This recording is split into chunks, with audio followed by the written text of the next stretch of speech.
taking the leap. I am going to try a 1mm derma roller on my scalp, my face, and my entire body on camera with you guys, so you know everything there is to know about the application process. So let's figure out these gruesome details together, like, you know, if there's any pain, is there any blood, all of that fun stuff. Hey guys, welcome back to another derma roller video, but this one is different, which it is, I promise, because each size derma roller achieves different results. So I can't just say get the biggest or the smallest, because that's really up to you after you do your research. But this video is solely going to be about the 1mm derma roller and its application process. This video is not sponsored, and also don't forget that I am taking you guys along on my journey, so results do vary. I have an average pain threshold, which I think makes me the perfect candidate to do this video. If you are searching on Amazon, do know that they're trying to get the best keyword formula. So if you see 1mm derma roller for body and face, but then another one that says 1mm derma roller for face, they're still the same derma roller. You just need a 1mm derma roller and that's it. Like, that is the same thing. But do note that as soon as you upgrade to bigger needles, like beyond 1mm, it is not for your face, it is for your body. And I don't care what the internet tells you, it gets to a point where it gets just a little too dangerous that I can't recommend. I think that if you are seeking deeper penetration, sometimes I hate words sometimes, so they sound so wrong, but if you are looking for that, just go to the professionals. Don't let this be your only form of research. You should be looking at multiple sources, my other derma roller videos, but like also again, like professionals, other sources, do that. But how do you apply a derma roller? So you're basically supposed to apply it up and down, side to side, and then diagonal. The more micro tears you do produce, you run the risk of it stinging later on, just because, you know, you grounded up your face. Like, it's not to scare you, it's just, you know, up and down, side to side, diagonal, and then be good. You know, like, don't overdo it, because it's easy to overdo. How much pressure you should apply. To me, I feel like there's no point in truly digging into your skin. You know, you're just wanting to be just firm enough that the entire needle is going through your skin tissue, but you don't need to be like pushing your skin where you start seeing it like push into your face or something. Like, you know, there's no reason to be that rough with yourself. Another debate you will find on the interwebs is, can you go back and forth? And by that I mean, let's say you roll up, can you immediately then roll down? And when you think about it, that's just like backtracking over the same micro tears. So it's like kind of pointless. But I think the biggest concern is they don't want anybody doing a pivot. You know, you're not wanting to change directions while it's against your skin, because they're no longer a micro tear. You're gashing yourself. Now, if you were talking about smaller derma rollers, I'd say like whatever, back and forth, no biggie. But since we're dealing with a 1mm derma roller, I'm just not gonna do any back and forth motion, because I don't want to run the risk of any type of pivot. Also to note is that your first derma roller experience is way more uncomfortable, and I guess it's because the needles are fresh, you know, they're a lot more piercing, and that's just been the case even with smaller derma rollers. Like when I first used them, all is good, no pain, whatever. But then 10 minutes will go by and then I'll start feeling like a stinging sensation. If you're gonna do something like roll needles on your face, you wanna get the fullest effect. So once you derma roll, within 30 minutes, you need to apply an aftercare product. Vitamin C is the most recommended because it is safe for many skin types and it has several anti-aging benefits. And when I say vitamin C, I don't mean you squirt an orange on you, like that will sting, like that's citrusy, don't do that. But actually, vitamin C itself can come in a beauty serum. Sorry, my camera stopped, but yeah, if you don't have vitamin C, don't worry about it. The next best thing is to do a serum with other ingredients.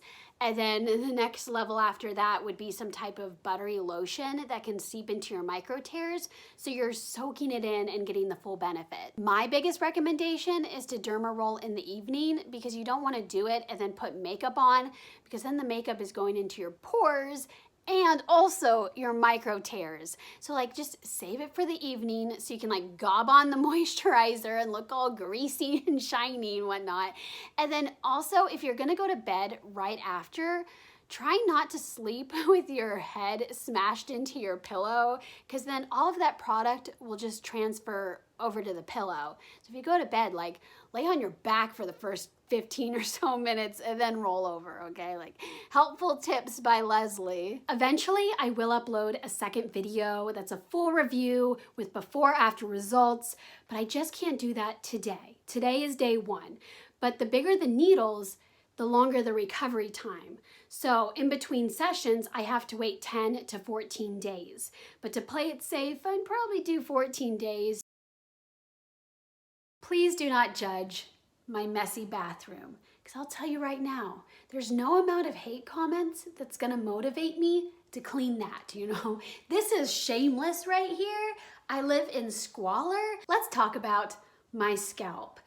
Really, this is more so just a test, but I do have some issues with my scalp. One thing to know is they say to always go downward, because you don't want the derma roller getting caught and ripping out hair. I feel like you guys can see that I have a lot of hair, and that's going to buffer the pain, but I am gonna try to part my hair to try to get more direct contact. Ow. Ooh. The temple kind of hurts. This is the first time where you just really truly feel like a needle is going in you. I'm gonna try to bring my hair to the front. Oh gosh. This is hard, but you know what? Most people are not just doing this for funsies. They actually have an area that they do need to work on.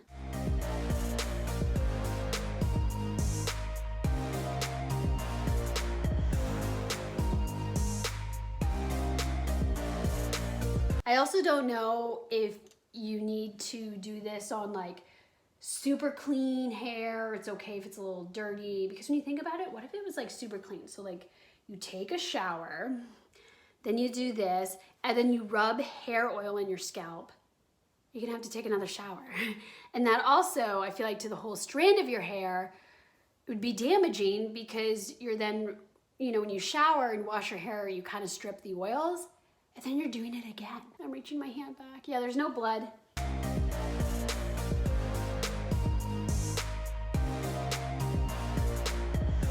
So both of these are drugstore, and this is a hair oil. It's in German, but it says oil repair. And this one also says healing dry oil. But I feel like I need something that's goopy to actually like rub and massage in. This just looks bad.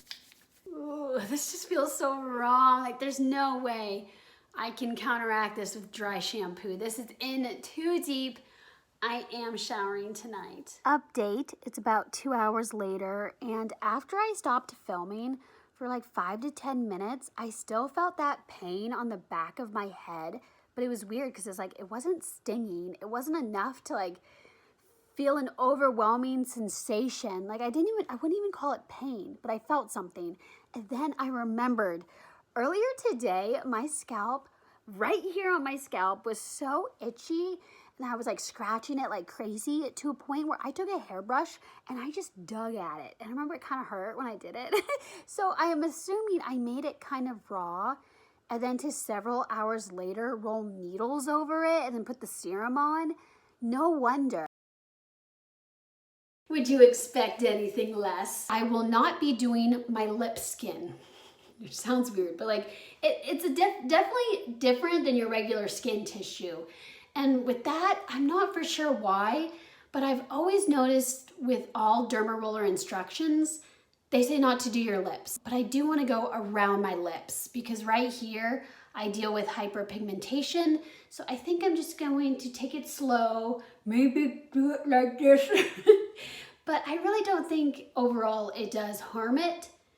But I'm not gonna try to do it because it tells me not to do it. I will not be getting near my eyes, so I won't be doing my eyelids or anywhere like close to this inner corner.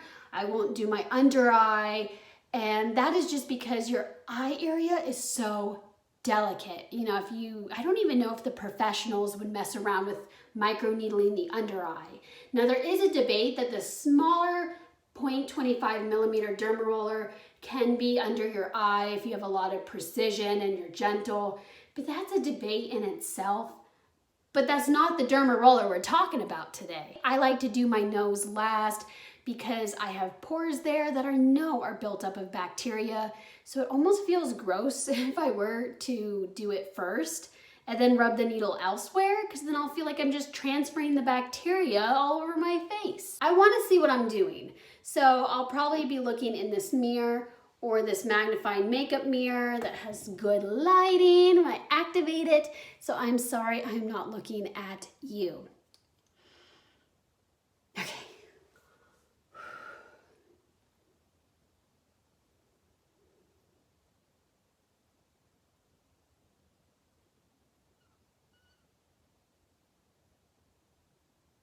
Wow. Wow. This really just feels like the smaller derma rollers. I don't even think there's any blood. Okay, keep going. I will say though that certain parts of your face, you're gonna feel a little bit more. You know, the forehead was fine, but now that I'm over the temples, I feel it a little. Ooh. See, if you're somebody that starts off with a small derma roller and you work your way up, you're gonna understand when I say this, it just feels a little bit more needly. It's not what I expected because I really thought it would be worse, but it's something I'm totally okay with. If you do your eyebrows, again, you don't want to catch the hair, so you want to go outwards in the direction. I'm okay with doing my crow's feet area very carefully. Something I've observed right now is that on a micro scale, I don't know if I'd shift my hand at all. So I think it's best to start rolling outward along your crow's feet, and that way when you lift it, if you were to shift, you're not tearing apart the more delicate area. Luckily, I have dark circles, so I know where to start.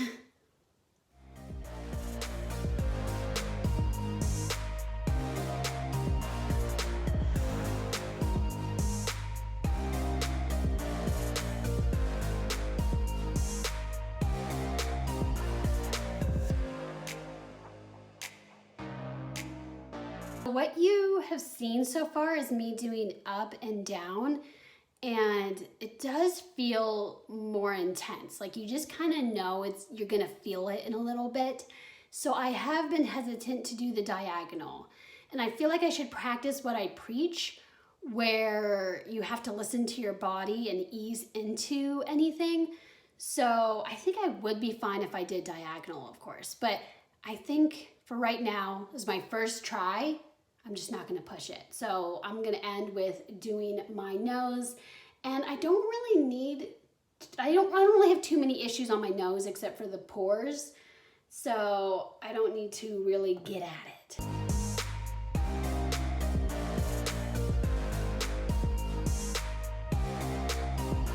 So right away, immediately, I apply my Aftercare product.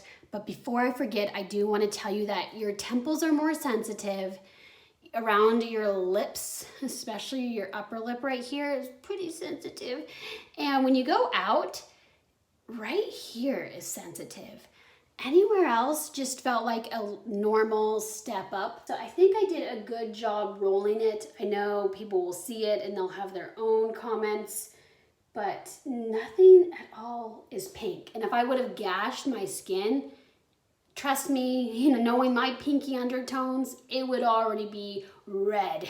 Red. Like if you've seen me when I get my face threaded, 24 hours, pink face. So I am using a never before tried Mix Easy Vitamin C Serum. And then I have this, it's from overseas, so you're not gonna read it unless you speak the language, but Bale is in Germany and it's sold at their DM, which is kind of the equivalent of a Walgreens or CVS. And the reason I love featuring these is though, even though it's not the best for the environment to have these individual doses, it's perfect for travel. Like, oh my gosh. So I believe this is vitamin C. These next two products are from Grove. I am a Grove affiliate. It is clean beauty and they have full transparency on their websites of the ingredients. So the first one is the Terra Beauty Bars Super Hemp Light Oil. And I haven't tried this yet, but in general, I hear good things about hemp. Yeah, it's a serum, I think it's mainly classified as. I feel like because it's considered an oil, I can also call it a serum. I think those words are interchangeable. This is the Tree to Tub Double Hyaluronic Hydrating Serum. So double the trouble, greasy tongue, I don't know, it may not make me greasy. And then of course, a buttery lotion. So this is the Eucerin Hyaluron Filler. So Eucerin you probably see at your Walgreens and CVS. I usually don't see this kind because Eucerin also sells a higher grade cream line. So this is the night cream, and then I also have the day cream with SPF in it that I do in the morning. But this is the night one that I do with my derma rollers, and it's so gentle on them. I love it. So I expect nothing but great things with this. But yeah, this is kind of pricey, just being upfront. I have hand sanitizer with 70% alcohol from Soapbox, which is another Grove collaborative item. Again, though, I believe you just need 60%, but you know, bougie. And it's so funny because this literally smells like a chocolate vodka drink.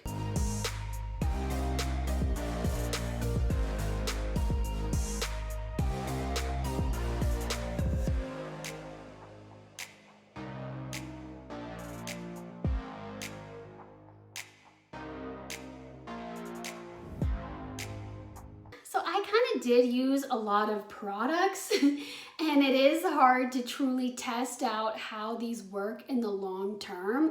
I think eventually I can get there, but I kind of need a lot of time. But I am happy to report that they have interacted well with my micro-torn skin. So as of now, I recommend it. Of course, scientifically speaking, vitamin C serum does the best. And I will say, ooh, I like the thicker formula than the Mix Easy. Mix Easy was actually really runny, but if it functions better, who am I to judge, you know? Luckily for me, as an influencer, I have product links for all of these things. I do think it's always good to invest in a high quality formula, but I think it's also good too to mix things up. So maybe just get one of these and then also something from the drugstore and alternate every time, or just use the high-end product when you use a derma roller and then on your daily do something else.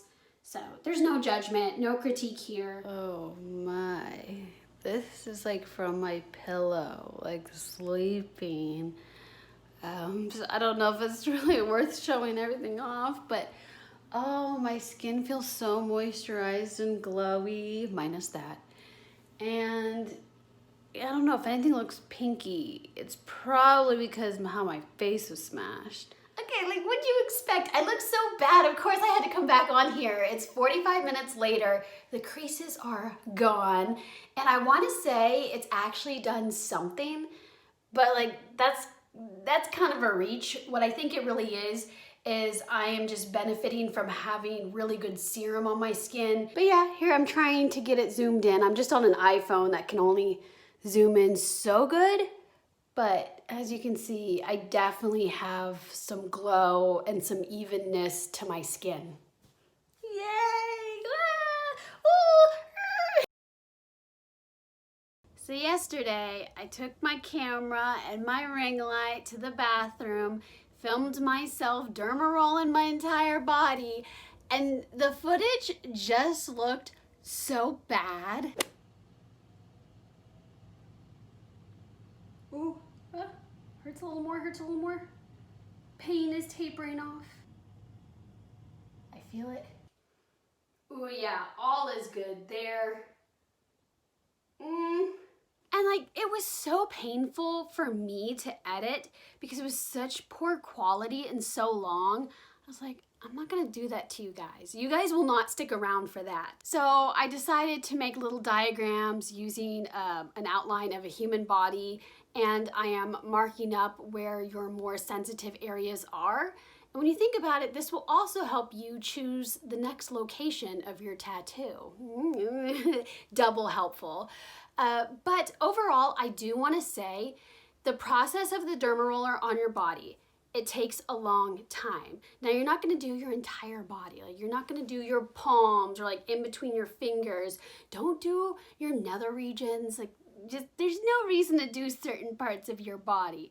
But of course, you know, I get it. Sometimes you're really wanting to do the full treatment. You're gonna go down your arm, down your legs. It takes a while. It is so hard reaching your back. It's possible, but then it's really hard to have that dexterity of being really gentle and not pivoting, that you're better off getting like your mom, a sibling, maybe a lover. You know, I think they'd be a little nicer about it, but just someone, because I think too, because it's so hard to reach your back in general, that we often neglect it. Like after a shower, when you're putting body lotion on, it always feels like you never fully get your back. I feel pretty confident that the majority of people can tolerate the needles, just because on the pain scale, nothing felt above a 5. So I think that's pretty good. Pain is beauty. Last time I said that in a derma roller video, people were ruthless in the comments. Okay, well, let me get over here, and this is not a very graphic human body because I don't want to get demonetized. So here is the front, and then I will just kind of now mark up somehow in editing the sensitive areas. So there you go. A lot of this stuff I feel like you can already predict. So now here is your side. And now I will mark up. I got these off Google Images. Now I will add some markings to show you again the more sensitive areas. Give you a moment there. Okay, now the back of a person. Let me mark that up. You know what too, like I'll just mark up like where the good back scratch area was. It was one of those things where it's like, it scratched an itch that I did not know that I had. So I don't know if that was very helpful or excessive. Felt like it was necessary because I told you I'd report on the pain factor. But if you have any questions about my diagrams, please leave it in a comment down below. And if you have any questions about the human anatomy, boys, I cannot help you there. Then I decided it was more appropriate to make body lotions be my aftercare product. So I had the Gold Bond Ultimate Healing. You've seen this before. It's in grocery stores and drugstores, and it's very budget friendly. It does go on a bit thicker, but there's no fragrance. It's hypoallergenic. It's very universal. So I wanted to try that. And then of course, you've seen this before. I am obsessed with the smell of this lotion. It is the Rooted Beauty Nourishing Body Lotion in oat milk, but it does not use synthetic fragrance. And I like how this goes on just a little bit greasier. I hate to use that term because that turns a lot of people off, but it's something, there's something about it that's a little bit more buttery that I just feel like it soaks in better into my microtears. But I get this from Grove Collaborative, and Rooted Beauty is under a clean beauty brand. It's hard for me to recommend one over the other. The only thing I did observe is in the areas where I applied the Gold Bond, I almost felt the presence of my skin, which is a very weird description, but it just wasn't enough for me to define it as stinging. And I don't know why this lotion would do that. Like, it's helped me out in so many ways of just being such a basic lotion and unproblematic that I don't know what to make of that. But if I can't really say it was stinging, I guess these are equal. I don't have a recommendation. It was too close to call. Both of these have great ingredients that I do not understand, but they're not serums. There's no vitamin C in here. So let's talk about this because this is just the reality of life, okay? Setting these down dramatically. Yes, you should be using vitamin C on your body after you derma roll. But is that easy to do? Not always, because vitamin C and top quality serums are expensive and they come in a bottle about this size. This, your body, is a lot of area to cover, which means you might be having to replace that bottle of serum every single month. And that's not in everybody's budget, because I'll tell you that's not in mine. Like, my serums are about $40 a piece, and that's an investment that I choose, but I use them on my face. Like, I don't really plan on reshopping them every 4 weeks. So that is really up to you, and it's okay if you can't afford it, because I'm in the same boat as you. But what I do suggest is that maybe you pick and choose a few areas on your body to add a little extra love of top quality product to. For instance, your chest. You know how women, we always struggle because we get a lot of sun exposure here, but we have the low cut tops, and eventually it can look a little creepy there, and it's not fun. I know now Gold Bond lotion, they have all of these other lotions on the market, and one of them now is for creped skin. And I haven't personally tried it because I think it just came on the market and I don't have any crepiness to me because I'm 27. But fun fact, if you want to check that out, I don't know if it's good or not, but I saw that just recently and I was like, oh, so there's that for you. I just want to remind you that aging is unavoidable. It's gonna happen no matter what, and you shouldn't be ashamed of it. Skincare should be self-care. It should not be an obsession. It should not bring worry. So if you do want to take care of yourself, and with that will come healthier looking skin, just remember that it's all about ongoing maintenance. Wear SPF, drink lots of water to hydrate yourself internally, and then maybe try to remind yourself once a day to apply a body lotion that smells so good. Maybe you want oat milk, or if you do it before bed, you want lavender to help you sleep, maybe a citrus for when you wake up. And it's just the little things that smell good, make you feel good, and overall, just know you are taking care of yourself. Okay, that was a long video. So thank you so much for watching. Subscribe for part 2. Hit that notification bell, like, comment. I said this all out of order. You know what I mean. I love you. I mean it. Bye, guys.